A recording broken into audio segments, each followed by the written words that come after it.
2020년 새해 아침 여러분에게 주님의 특별한 은혜와 돌보심과 인도하심 있기를 주의 이름으로 축복하고 또 소망합니다.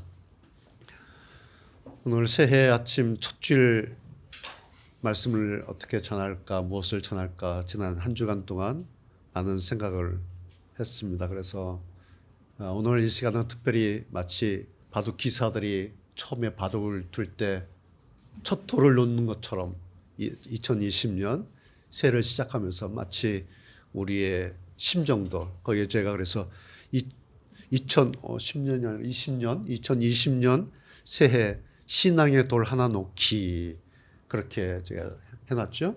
2020년 새해 신앙의 돌 마치 바둑돌 하나 놓듯이 2020년을 우리가 시작되는데 뭔가 하나를 놨으면 좋겠다. 그게 뭐였으면 좋을까? 한 주간 묵상하고 생각하다가 오늘 시편 21편 1절 말씀 여호와는 나의 목자시니 내가 부족함이 없으리로다. 이 말씀으로 시작을 하자. 그래서 제목을 여호와 나의 목자다 이렇게 하고 오늘 첫 주일 말씀을 여러분에게 드리려고 합니다. 그러다가 새해 6주간 설교를 이왕에 이렇게 해야겠다. 그래서 23편 우리 교회가 323 교회 아닙니까? 시편 23편 교회 지난 9월에 시작해서 4개월 동안 좀 준비 기간이고 워밍업 기간이었다 하면은 이제 본격적으로 올해부터 우리의 목회와 사역이 시작되는 한 해가 되었으면 좋겠다. 그런 생각에서 323 교회 시편 23편 다시 우리가 좀 확인하고 검토해보고 우리 자신에게 각자 비춰보고 그런 작업을 한 것이 필요하겠다. 그래서 내킨 김에 앞으로 6주간에 걸쳐서 한 절 한 절씩 말씀을 좀 전하려고 지금 준비를 했습니다. 그래서 오늘 제목은 1절이 여호와 나의 목자, 그리고 다음 주는 2절은 여호와 나의 쉼터, 푸른 초장 쉴 만한 물가. 그래서 여호와 나의 쉼터. 3절은 여호와 나의 구원자.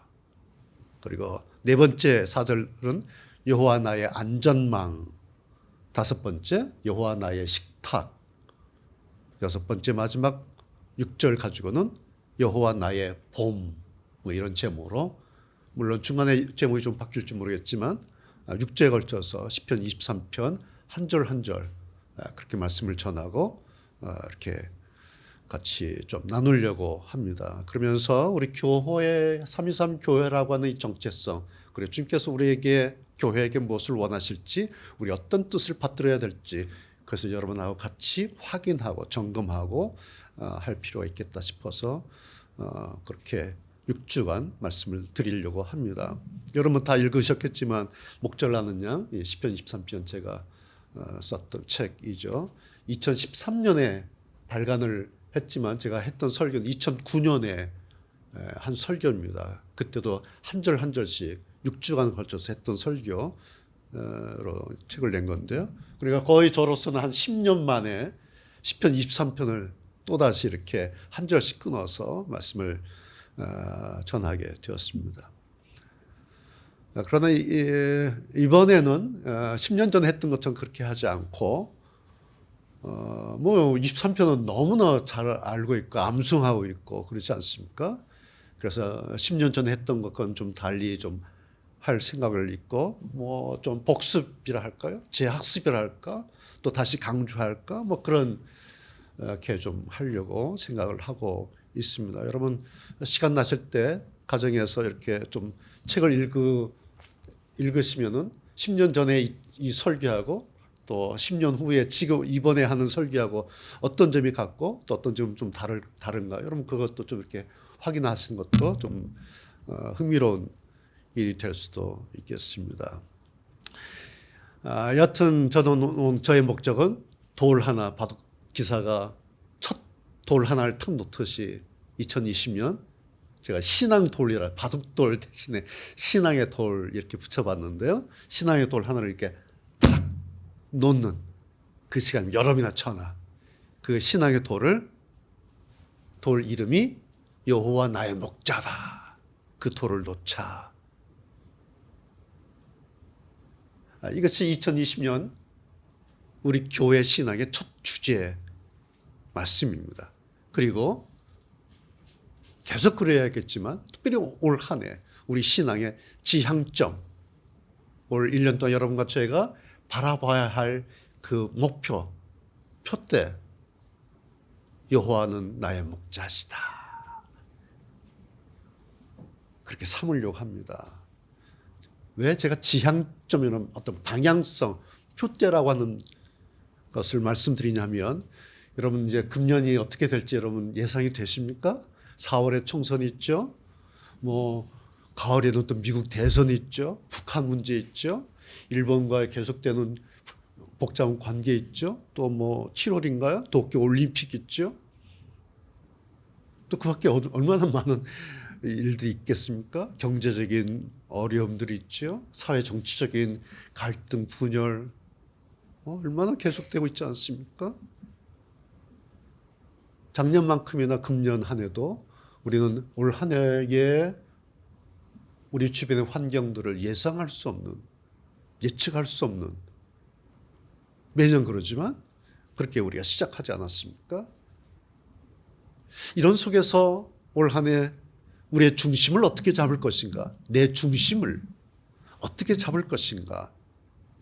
그래서 그 시작점을 오늘 저는 여러분에게 여호와 나의 목자라는 이 주제, 이 신앙의 돌 하나를 여러분에게 좀 선물을 하고 싶은 겁니다. 여러분 순서지에 제가 문제 이렇게 좀 냈죠?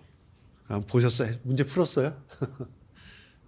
23편 다 너무 익숙한 말씀이기 때문에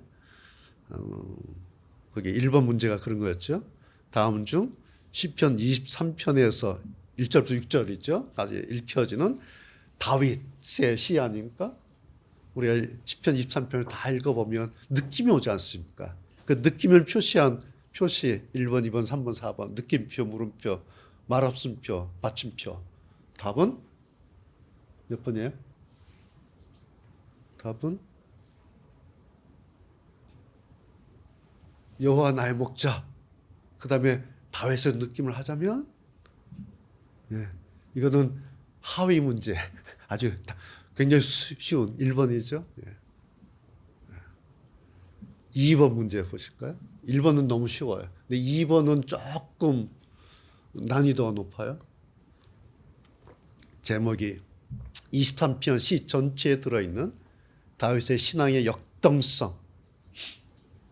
읽어보면 다윗의 신앙의 어떤 역동성, 어떤 그런 걸 좀 느낄 수 있지 않습니까?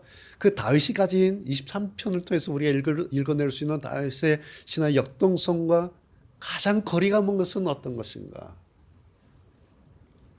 이제 해석을 좀 해야 이제 답이 나오죠.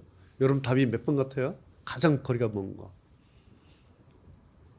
아까 1번은 이제 나왔으니까. 2, 3, 4. 괜찮아요. 2번, 3번, 2번.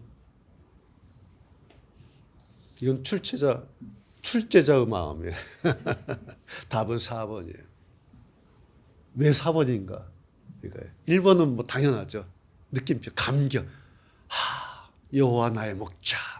세상에 여호와 하나님이 나의 목자시라니. 이럴 수가. 1번은 해결됐어요. 2번 퀘스천. 이렇게 하면 이제 이게 함정이에요. 의심 같이 보여요. 여호와가 나의 목자? 이런 느낌인데 그 다음 과연 여호와가 나의 목자시라고? 정말? 퀘스천을 던져놓고 둘러보는 거예요. 정말 여호와가 나의 목자하셔? 아니야? 정말 그래? 던져놓고 둘러보니까 나를 푸른 초장에 누이셨구나. 나를 쉴만한 물가로 인도하시고 내 영혼을 소생시키시고 나를 의의 길로 인도하셨고 나를 사망의 음침한 골짜기 내가 지날 때에 거기서 나를 지켜주셔서 무사히 통과시켜 주셨구나. 원수들이 나를 으르렁거리고 있는데 원수의 목전에서 나한테 큰 식탁을 베풀어 주시고 기름으로 내 머리에 발라주시고 영원한 여호와의 집을 나에게 선물하시고.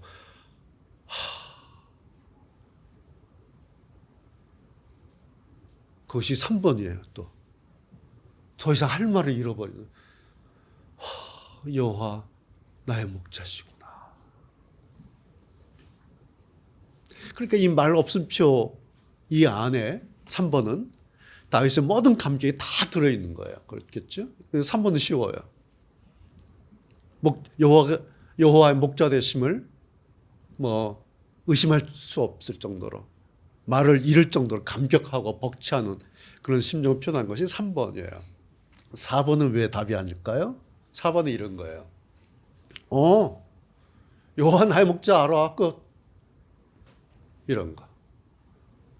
마치 교과서적인 신앙. 들어서 알고는 있어요. 근데 아무런 것도 일어나지 않는. 인지는 해요. 알아. 내가 주일학교 또 들었어. 여호와 나의 목자. 노래도 하고 암송도 다 해요. 끝. 그 사실을 인지하고 알고는 있는데 여호와가 나의 목자라는 사실에 대한 그 내용에 대한 감사나 감격이 없는 거. 그게 4번이에요. 여러분, 이것은 결코 다윗이 아니에요. 24편의 3편의 다윗이 아니에요. 이거는 이런 것은 신앙의 역동성도 없고 신앙의 현실성도 없는 그런 상태가 4번이에요. 이제 이해가 되시죠? 네. 이게 출제자의 의도입니다. 이 문제에 대한 출제자의 의도.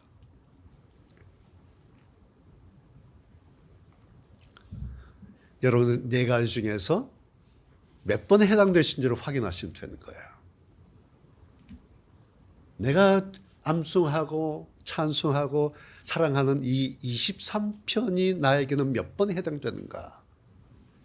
이게 확인돼야 됩니다. 이거 확인되지 않으면 50년, 60년, 70년 평생을 23편을 암송하고 노래하고 설교 듣고 아무리 해도 답이 아니에요. 그것은. 이게 확인돼야 돼요. 나는 1번인가 2번인가 3번인가 4번인가. 여러분, 다윗의 첫 고백이 바로 이거 아닙니까? 여호와는 나의 목자시니. 그래서 그냥 벤치마킹 하자는 거예요. 2020년 우리의 중심축, 신앙의 돌. 이세돌 구단이 지난번에 알파고 하고 한번 붙었고 이번에 한돌하고 또 붙었지 않습니까? 4대1, 2대1 패했어요. 그 두 번이나. 그렇죠? 그런데 1승을 한 것이 얼마나 대단한가. 유일한 1승이라고 해서 막 패한 것을 사람들이 얘기하지 않고 어떻게 한 번을 이겼어. 야, 역시 이세돌. 그러지 않았습니까? 저는 뭐 바둑 전혀 모르니까. 그런데 보면은 참 이해가 되지 않는 게 그거예요. 아무것도 없이 이제 놓고 시작하면 되는데 그렇게 하지 않지 않습니까? 시작할 때 그 돌 하나 놓기 위해서 얼마나 많이 고민하고 마치 바둑이 다 끝난 것처럼 이 사람들은 그거 들고 그리고 시간을 다 쓰면서 심사숙고하고 바둑 구단 그러면 뭐 입신의 경제라 그러지 않습니까? 전략을 막 짜고 그러면서 바둑들 놓고 시작을 해요. 그렇게 해서 한 번 이겼다는 거예요. 유일한 승리라고 이세돌 역시 이세돌 하면서 칭찬하는 그런 기사를 좀 봤습니다. AI 환경 인간이 만들었는데 이제 인간을 능가하고 인간을 이겨먹는.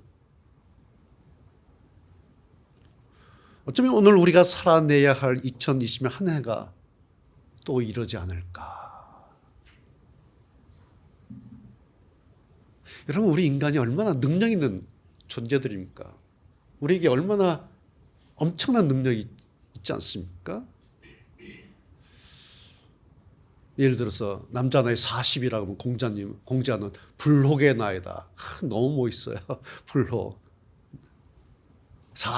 나이 40대면 어떤 유혹에도 흔들리지 않은 멋진 나이가 된다. 불혹이다. 40대면 자기 얼굴에 책임을 져야 되는 그런 나이다. 뭐 그렇게도 얘기하지 않습니까? 참 저는 이런 말 너무 멋있어요. 그런데 이런 거예요. 중년의 위기. 한쪽에서는 불혹이고 자기 얼굴에 책임을 져야 되고 멋진 그렇게 얘기하는데 한쪽에서는 짐 코네이라는 사람이 쓴 책 제목은 중년의 위기 뭐 이런 거야. 제가 가지고 있는 많은 책들은 이제 상담학과 관련된 책이기 때문에 그러기도 하지만 7가지 남성 컴플렉스, 7가지 여성 컴플렉스 이런 책들 그럼 아시죠? 흔들리는 중년 두렵지 않다. 뭐 이런 류의 책들이 얼마나 많이 쏟아지고 있는지 모릅니다. 그러니까 한쪽에서는 불혹이다 해놓고 한쪽에서는 위기다 이렇게 하는 거예요. 불혹, 위기. 이게 뭐예요? 혼란스러움이에요. 그게 오늘 우리들 아닌가. 그래서 무언가 자기 인생의 중심축 하나가 있어야 된다라는 겁니다. 그것을 오늘 저는 여호와 나의 목자라는 것으로 여러분에게 첫째 말씀을 드린 겁니다. 두 번째, 신앙의 우선순위를 이제 정하자라는 건데요. 여호와 나의 목자다라는 것은 이제 이미 정해져 버린 거죠. 뭡니까? 여호와 하나님이 1순위다 그런 뜻이죠. 하나님이 내 인생의 1순위다. 나는 그 다음이다 라는 그런 뜻입니다. 이것이 뭐예요? 목자와 양과의 관계를 의미하죠. 여러분 목자와 양 우리가 잘 알죠? 자, 목자는 양을 사오기도 하고 고르기도 하고 또 뭐 표시도 하죠. 뭐 귀에다가 표시도 하고 색도 이렇게 좀 칠하고 또 어떤 목자들은 이름도 지어줘요. 그렇죠? 뭐죠? 목자는 양을 규정을 해줘요. 너는 내 거야. 너는 이름이 뭐야. 너는 뭐야라고 목자는 양을 규정을 해요. 이렇게. 그런데 양은 목자를 고르지도 못해요. 양은 목자를 규정하지 못합니다. 단지 그 목자의 양일 뿐이에요. 이것이 목자와 양이라고 하는 하나님과 나와의 관계성의 특징이에요. 목자와 양이 그 우선순위가 이미 규정되어 있는 것처럼 하나님과 우리 역시 그 우선순위가 결정되어 있습니다. 그래서 이것을 인정하고 수용하는 것, 그것이 성경에 의하자면 여호와 나의 목자 신앙이다. 이것이 신앙의 우선순위를 정하는 일입니다. 자, 지금까지 우리가 그렇게 하고 살아왔죠? 그런 신앙을 가지고 왔습니다. 그런데 어때요? 실제로는 이게 잘 안 돼요. 그리고 더 실제로는 잘 그러지 않아요. 이유가 여러 가지 있겠죠. 개인의 어떤 가치관, 개인의 어떤 인생관, 뭐 여러 가지 이유가 많아요. 근데 그 가운데 또 하나의 역할을 해주는 것이 제가 몇 차례 우리 교회에서 말씀드리고 강조한 바와 같이 성경 번역의 요인도 있어요. 성경 번역. 여러분 거기 오늘 한번 보시겠어요? 성경 번역 여러 가지 번역이 있는데요. 제가 다 하여튼 몇 가지를 좀 가져왔어요. 개역 개정에서는 여호와는 나의 목자시니 내게 부족함이 없으리로다. 이게 1절이에요. 번역이 이렇게 되어 있어요. 쉬운 성경 우리도 많이 읽죠. 여호와는 나의 목자시니 내게 부족함이 없습니다. 표준 세 번역은 주님은 나의 목자시니 내게 아쉬움이 없어라. 새 번역은 주님은 나의 목자시니 내게 부족함이 없어라. 이렇게 우리말 여러 성경들이 번역되어 있어요. 그 눈에 띄는 거 보이시죠? 내게 목적격 같이 이렇게 돼 있어요. 그다음에 영어 성경도 그런데 영어 성경을 좀 보세요.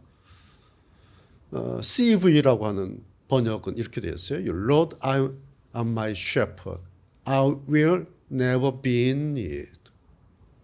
NIV 성경은 The Lord is my shepherd. I shall not be in want. RSV 성경은 The Lord is my shepherd. I will never be in need. 뭐 직역하자면 나는 더 이상 어떤 필요에도 있지 않아요. 나는 더 이상 어떤 원하는 것에 있지 않아요. 뭐 그렇게 직역할까요? 나는 I will, I shall 이렇게 돼 있어요. 히브리어 직역을 히브리어 원문을 직역하면 이렇게 돼 있어요. 여호와는 나의 목자시니 내가 부족함이 없습니다. 이것이 성경 히브리어 성경의 직역이에요. 그리고 오늘 우리가 가지고 있는 성경이 우리 교회 사용하는 성경은 개역 한글판이에요. 예전부터 써오던 판. 거기는 여호와는 나의 목자시니 내가 부족함이 없으리로다. 이렇게 번역되어 있어요. 우리 교회는 개역 한글판 그냥 쓰고 있습니다. 여러분 아시는 것처럼. 이것은 이제 담임 목사인 제가 결정한 일이에요. 제가 결정한 이유 원인 하나는 바로 요 한 글자 때문에 그렇습니다. 한 글자 때문에. 저도 개역 개정판 가지고 있어요. 읽어요. 근데 교회에서는 개역 개정판을 바꾸지 않았어요. 딱 하나 이것 때문에. 내게 이것 때문에 그래요. 그럼 여러분 보실 때 그게 뭐 내가와 내게와 목사님 뭐 그렇게 그걸 가지고 꼬치꼬치 따지십니까? 그게 뭐 대단한 거라고 하실지 모르겠지만 물론 결론적으로 지난번에 잠깐 말씀드렸지만 뭐 내가라고 말했든지 혹은 내게라고 했든지 이것이 우리의 구원에 뭐 어떤 문제가 발생하는 건 아니에요. 구원이 뭐 이상해지고 구원이 없어지고 새로워지고 그런 것 구원과 관련된 문제가 다만 우리 신앙의 양태, 우리 신앙의 모양, 우리 신앙의 특징에 영향을 끼치는 겁니다. 이게 어떻게? 제가 10년 전에 이 책에서 요 얘기를 했어요. 잠깐 읽어드릴게요. 그때 그냥 여러분 들어보세요. 내가 부족함이 없으리로다. 요 항목에 제가 이렇게 썼어요. 성경 번역 가운데 제가 개인적으로 제일 못마땅하게 여기는 부분 중 하나가 바로 여기입니다. 뭐 개역 개정판을 보면 내가를 내게로 번역합니다. 여호와는 나의 목자시니 내게 부족함이 없으리로다. 그런데 내게라는 말을 쓰면 성경의 초점이 완전히 흐려집니다. 영어 성경을 보면 절대로 이렇게 번역될 수 없습니다. 그래서 여기도 이제 인용을 했고요. 이런 뜻이에요. 위의 문장은 여호와께서 나의 목자시기 때문에 앞으로 나는 어떤 원하는 것, 어떤 필요에도 있지 않을 겁니다. 더 이상의 것은 필요 없습니다. 왜냐하면 하나님이 나의 목자라는 사실 하나만으로도 나에게는 충분합니다. 라는 의미입니다. 이렇게 번역해야 여호와가 나의 목자라는 사실이 강조되면서 단지 그 결과로서 그러므로 나는 부족함이 없게 됐다라는 뒤의 의미가 살아날 수 있습니다. 그런데 이걸 주어 내가 I가 아니라 목적격 내게 to me 내게 부족함이 없다라고 번역하면 이런 뉘앙스가 되는 겁니다. 그동안 여호와가 나한테 좋은 목자인지 아닌지 써봤더니 그런 대로 괜찮았어. 여호와는 나한테 부족하지 않은 괜찮은 하나님이었어. 그래서 앞으로도 자주 애용하려고 해. 라는 뉘앙스가 된다는 거예요. 자기도 모르게. 이런 개념을 가지고 있으면 나중에 신앙의 주인은 하나님이 아니라 자기 자신이 되고 맙니다. 인간이 주인이 되고 하나님은 내가 긍정적으로 생각하는 것을 채워줘야 하는 보조자로 전락시키게 됩니다. 사람들은 하나님이 하나님 된 것보다는 자기가 하나님처럼 되는 것을 더 좋아합니다. 이것이 바로 하나님께서 가장 싫어하시고 질투하시는 우상 숭배의 핵심입니다. 인간의 우상 숭배 범죄는 이렇게 시작됩니다. 우상 숭배라는 것이 다른 게 아닙니다. 하나님보다 자기를 우선시하면 그게 자기 우상입니다.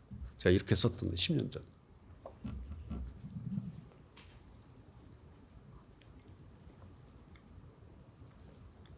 이런 영향성이 자기도 모르게 학습돼서 쌓이게 된다라는 것입니다. 여러분, 하나님 우리를 돕는 분이시죠. 우리를 도우시죠. 그래서 우리가 여기까지 오지 않았습니까?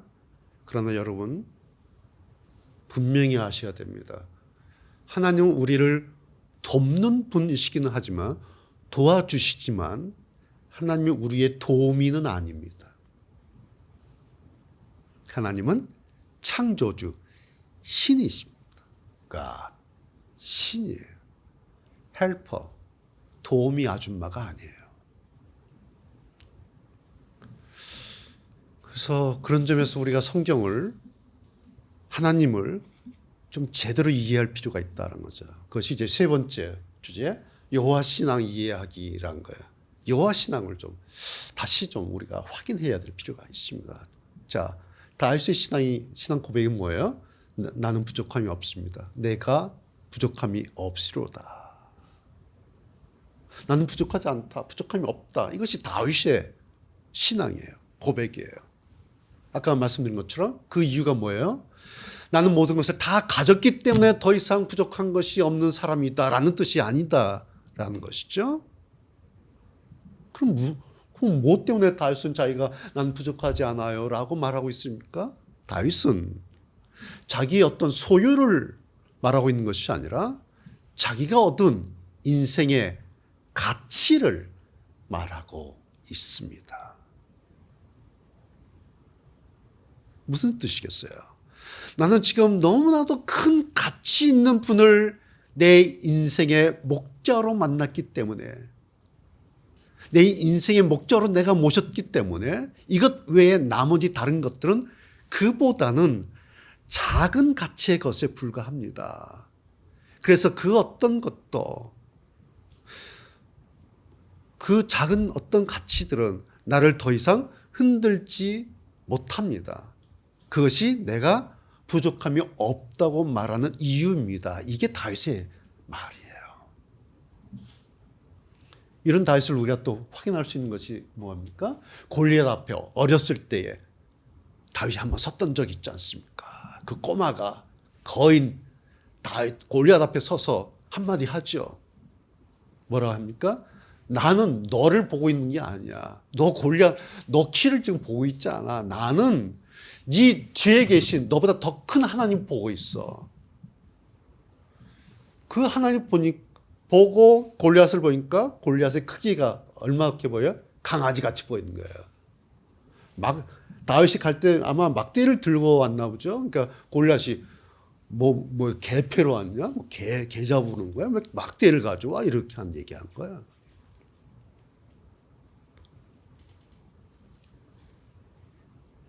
나는 네 뒤에 계신 크신 하나님은 나는 본다.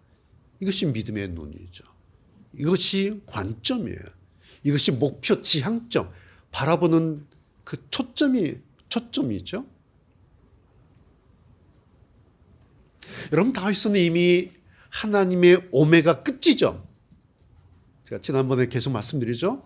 알파부터 시작했던 하나님의 그 시간대 마지막 끝지점, 거기를 지금 다시 바라보면서 거기서 자기 인생을 보는 거예요.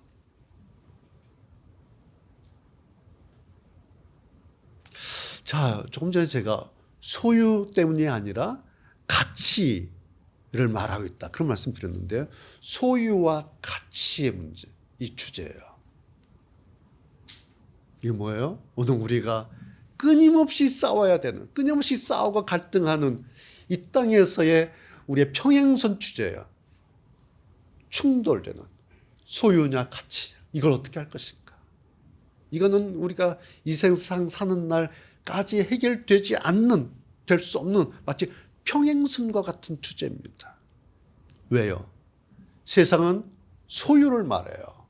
많이 가졌어? 많이 가. 그렇죠? 나쁜 거예요? 아니요. 그냥 세상은 소유를 말해요. 그런데 성경은, 신앙은 가치를 말해요. 두 딜레마예요, 이게. 이 두 딜레마, 두 가지 딜레마 속에서 우리가 지금 삽니다. 우리가 수도원에서 성경만 가지고 교회에서만 살지 않죠? 우리는 밥 먹고 살아야 일하고 땀 흘려서 세상에서 돈 벌고 공부하고 아이들 가르치고. 우리는 두 영역에서 삽니다. 이것이 오늘 우리의 신앙의 씨름이에요. 지금까지 우리가 이거 했죠? 그리고 금년에도 결국은 이거 하게 될 겁니다. 이 두 씨름 어떻게 할 것인가. 요한복음 15장 한번 보실까요? 우리 잘하는 말씀, 좋아하는 말씀이죠. 여기 보세요 한번. 15장 7절 말씀을 제가 거꾸로 쓴 거예요. 원래 말씀이 이렇게 되어 있어요. 너희가 내 안에 거하고 내 말이 너희 안에 거하면 무엇이든지 원하는 데 구하라 그리하면 이루리라. 이렇게 했어요. 제가 이걸 거꾸로 이렇게 한번 썼어요. 제일 위에 그리하면 이루리라. 원하는 대로 구하라. 3번 무엇이든지. 4번 너희가 내 안에 거하고 내 말이 너희 안에 거하면. 자, 그렇게 해놓고 왼쪽에 노란 화살표가 있고 오른쪽에 푸른 화살표가 있죠. 무슨 뜻 같아요? 차이 뭐를 해놓은 것 같아요, 여러분이? 여러분 이거 제가 왼쪽 거하고 오른쪽 화살표가 뭘까요? 예, 우리 신집수 잘 알아. 왼쪽 사람들이 원하는 순서. 오른쪽 건 뭐예요? 성경의 순서예요. 사람들은 그리하면 이루리라. 와. 그 다음에 원하는 대로 구하라. 와. 무엇이든지 와. 그러다가 너희가 내 안에 거하고 내 말이 너희 안에 거하고. 우리가 좀 그러지 않아요? 이게 사람들이 원하는 순서예요. 그래서 성경 거꾸로 되었어요. 너희가 내 안에 거하고 내 말이 너희 안에 거면 그러면 무엇이든지 원하는 대로 구하라 그리하면 이루리라. 이렇게 되었어요.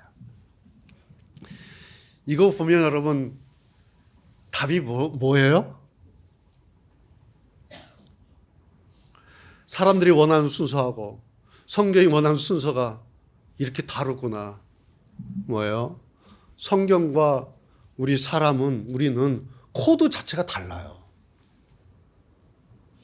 사람이 원하는 코드하고 성경이 원하는 코드가 DNA 자체가 달라요.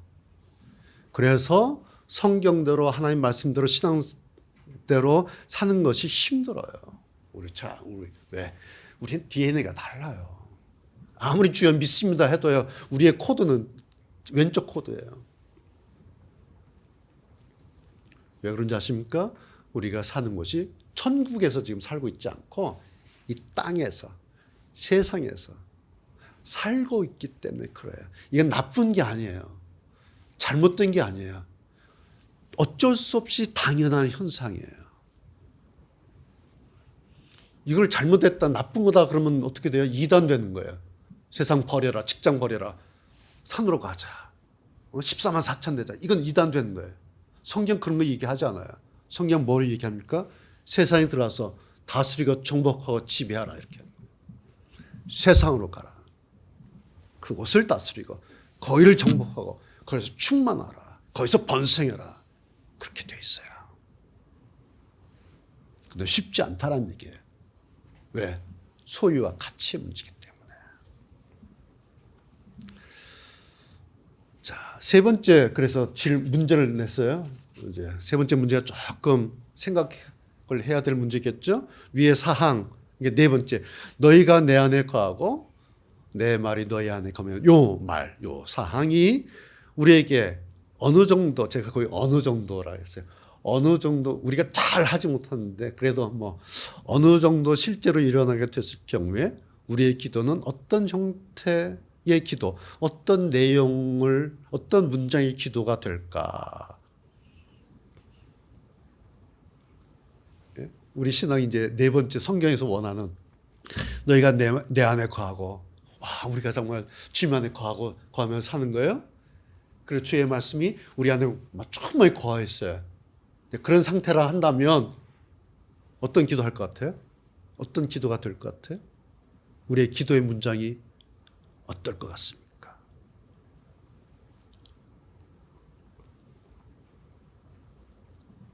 내가 주님 안에, 말씀 안에 머물러 있는 거예요. 주님의 말씀이 늘 내 안에서 막 역동적으로 끊임없이 작동되고 있는 거예요. 그럴 때 기도하게 되겠죠? 여러분, 만약 그렇다면 그럴 때 무슨 기도 하세요? 답은 한 가지예요. 주님, 주여. 끝. 이게 일터에서 하는 기도입니다. 주여. 이것이 삶의 현장에서 내뱉는 우리 믿음의 탄식이에요. 주님. 이 기도가 일상에서 주님을 찾는 사모함의 기도입니다.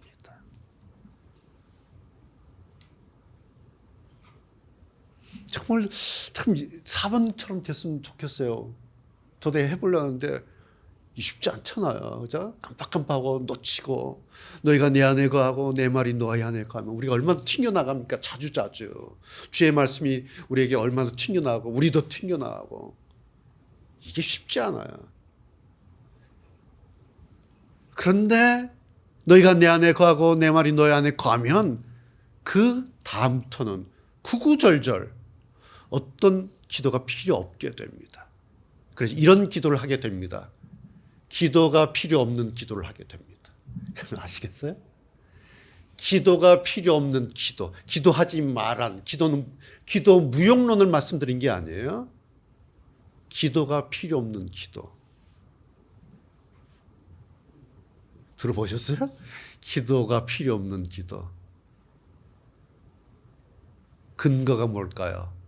성경에서 찾아야죠. 목사가 함부로 말하면 안 되고, 이런 성경에 근거가 있어야 돼. 도대체 기도가 필요 없는 기도가 뭐냐? 근거를 찾아라. 근거 있어요. 마태복음 6장 7절 8절이에요. 들어보세요. 마태복음 6장 7절 8절. 기도할 때에 이방인과 같이 중언부언하지 말라. 저희는 말을 많이 하여야 들으실 줄 생각하느니라. 그러므로 저희를 본받지 마라. 대신 이거 기억해라. 구하기 전에 너희에게 있어야 할 것을 하나님 너희 아버지께서, 오늘로 말하자면 나의 목자신 여호와께서 아시느니라. 그렇다고 해서 아시니까 뭐 알아서 하시겠지. 그 아니죠. 여러분, 성경 다른 곳에 기도하라는 말씀이 얼마나 많습니까? 찾으라, 두드리라, 구하라 얼마나 많아요. 입을 열라. 예, 성경 다른 곳에 기도하라는 말씀이 많습니다. 구하라는 말씀이 많습니다. 마음껏 구하라. 예, 여기도 구하라 그랬잖아요. 성경 말씀에 구하라는 기도에 또 예수님께서 기도를 가르치셨잖아요. 우린 기도해야 됩니다. 그런데 한 가지는 알아야 된다는 얘기예요.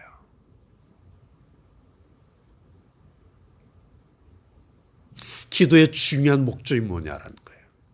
기도의 중요한 목적이 단순히 give and take, 주고 받고, 기도하고 응답받고.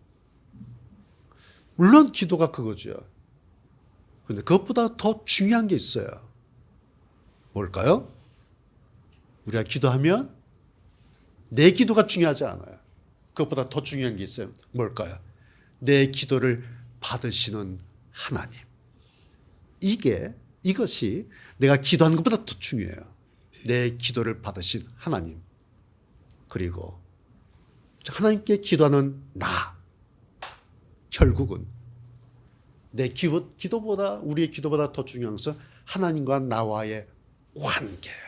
그리고 하나님과 나와의 이 거리예요. 하나님과 나와의 거리. 이것을 예수님께서 마태복음 7장 산산수훈 황금률 말씀에 못을 박아 놓으셨어요. 이방인들처럼 하지 마. 하나님 다 아셔.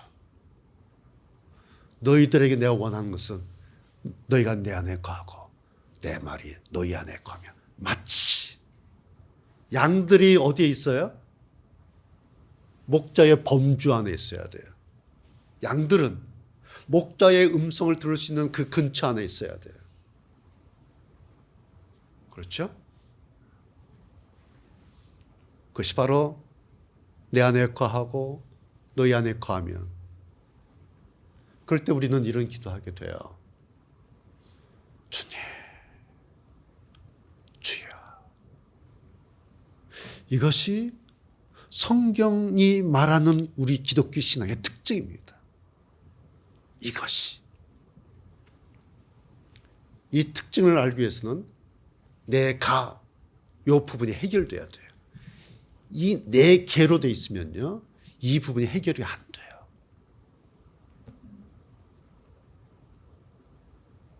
자, 마지막 네 번째, 이제 우리 결론이에요. 2020년 한 해 각자 여러분이나 저나 자기 신앙, 내 신앙의 돌 하나를 가졌으면 좋겠다. 결론 말씀드렸죠. 여호와 나의 목자, 이 돌 하나를 이제 가져야 돼요. 말씀드린 것처럼 양은 목자의 근처에 있어야 돼요. 마찬가지로 오늘 한 해 우리 삶의 반경이 있죠. 그것이 목자 되신 하나님 반경 안에 있어야 됩니다. 목자의 시야 안에 들어있는 양, 목자 시야에 들어있는 양들은요, 어떤 특징이 있습니까? 먹을 것을 염려하지 않아요. 목자의 시야 안에 있는 양들은 먹을 것을 구하지 않아요. 왜요? 왜 그럴까요? 그건 목자의 몫이에요. 그건 양의 몫이 아니에요. 그건 목자가 하는 일이에요. 양이 하는 일은 목자의 근처에 있으면 돼요. 그냥 목자의 음성 들을 수 있는 그 거리의 안에 있으면 돼요. 양은 하나만 하면 돼요. 목자를 그냥 쫄쫄쫄쫄쫄 따라가는 일만 하면 돼요. 자, 여러분 눈치채셨어요? 아무것도, 양이라고 해서 아무것도 안 하고 그냥 가만히 있는 게 아니라 절절절절절 따라가는 일을 해야 한다. must. 무책임하면 안 되고, 게으름이 안 되고, 현실 도피 안 됩니다. 현실 방치 안 됩니다. 오늘 우리로 말한다면 여러분이나 저나 우리 모두에게는 있는 게 있어요. 뭐죠? 달란트가 있어요. 이 달란트는 은퇴와 관계없고 퇴직과 관계없고 뭐 나이와 관계없어요. 죽을 때까지 그 달란트 그냥 있는 거예요. 그리고 책임이란 게 있죠. 그 책임을 성실하게 꾸준하게 노력하고 고민하면서 잘 감당해야 될 그 미션이 여전히 우리에게 있는 거죠. 여러분, 우리 사회를 보시면서 저는 그 백종원의 골목식당 그 돈가스 그 장면을 어제 보면서 너무 감동받고 제가 막 좋았어요. 다른 게 아니라 그 인정받는 거. 그래서 여러분, 제가 그걸 보면서 야, 그래, 우리 사회 이런 사회에 돼야 되는데. 무슨 사회?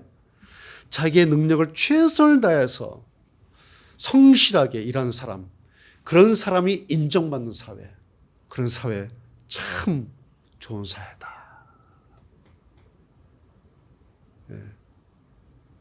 무책임한 사람이 인정받고 무책임한 사람들이 떵떵거리는 그런 사회 말고 자기가 할 수 있는 달란트 가지고 자기 기술 가지고 최선을 다해서 열심히 일하는 그 사람이 인정받는 사회. 성경으로 말하자면 그 사람을 주님은 착하고 충성된 종아 그랬어요. 착하고 충성된 종아. 얼마나 좋았겠어요. 나는 2개밖에 없다고 생각했는데 나중에 주님이 오셔서 너 잘했어, 고맙다, 충성됐어, 착하다. 얼마나 그 종이 기뻤겠습니까? 왜? 일했기 때문에. 자신의 달란트를 가져 최선을 다했기 때문에. 그런데 해봤는데 남는 게 2개밖에 없어요. 부끄러웠을 수 있어요. 그래서 어떤 친구는 그냥 하나 그냥 감춰놨잖아요. 이까지 가지고 하나 해봐야 뭐 하나만 하지. 악하고 게으른 종아, 그렇지 않습니까? 2개 가지고 열심히 했는데 주님께서, 주인이 돌아서 너 이리 와, 내 옆에 앉아. 왜? 넌 착하고 충성된 종이야. 너 축하받아야 돼. 넌 칭찬받아야 돼.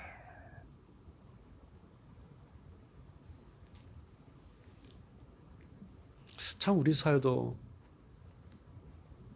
우리 자녀들도 좀 이렇게 열심히 일한 것에 대해서 인정받고 칭찬받는 그런 사회가 됐으면 참 좋겠다. 그럼 보람 있지 않습니까? 그렇죠? 네, 의미가 있고. 여러분, 제가 다른 말씀 드리려고 한 게 아니고, 양이 목자 근처에 있어야 한다고 말씀드렸죠? 그리고 양이 목자를 따라야 하는 것처럼 양에게도 책임이 있고 역할이 있고 감당해야 할 몫이 있다라는 거죠. 게으른 양 죽습니다. 자기 멋대로 한 양 골짜기 떨어져서 다리 부러집니다. 목자의 음성 반대편으로 가는 양 친구 하나가 와요. 누굴까요? 늑대.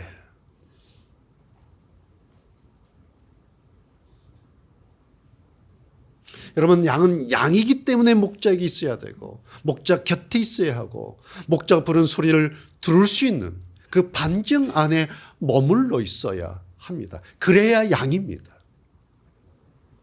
아니면 그건 양이 아니라 그건 골칫덩어리예요. 그건 망나니예요.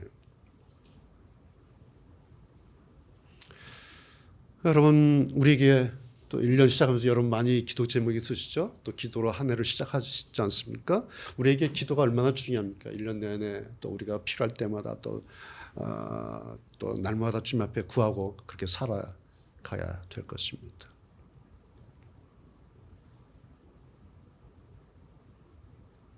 오늘 시편 23편 1절 이 말씀에 의한다면 아까 말씀드린 것처럼 더 우선적으로 점검하고 더 중요하게 마치 오늘 2020년 새해 바둑돌 놓듯이 신앙돌 하나 가지고 있어야 하는 것. 여호와 하나님이 나의 목자시라면 그럼 난 누구지? 나는 어디에 있어야 하지? 내가 양이라면 그래. 여호와가 나의 목자시지. 그럼 나는 누구지? 알아요. 내가 어디에 있어야 되는지 알 수 있습니다. 아무쪼록 2020년 새해 각자 자기 신앙의 돌 하나를 그렇게 더 놓으셨으면 좋겠습니다. 그 자리, 그 첫 자리가 여호와입니다. 여호와. 거기에 돌 하나 이렇게 더 놓으세요. 거기에 내 신앙의 돌 하나를 그렇게 놓으면 그것이 바로 여호와 나의 목자. 그겁니다. 그러면 그 다음부터는 2020년 올 한 해 순간순간 짧게 그냥 365일 우리가 이러고 살면 됩니다. 주님, 주여. 직장에서, 일터에서, 가정에서, 어느 곳에서든지 좋은 일 있을 때 감사하면서 주님. 답이 없을 때 주님, 어떻게 하죠? 주님. 마음이 아플 때 주님. 우울할 때 주님. 전전긍긍할 때 주님. 뭔가 새로운 것을 해야 될 때 주님. 우리 자녀들을 내보낼 때 주님. 그렇죠. 오늘 이 첫 돌 하나를 그렇게 쫙 놓는 한 해의 시작점 되시기를 주의 이름으로 축복합니다. 기도하시겠습니다.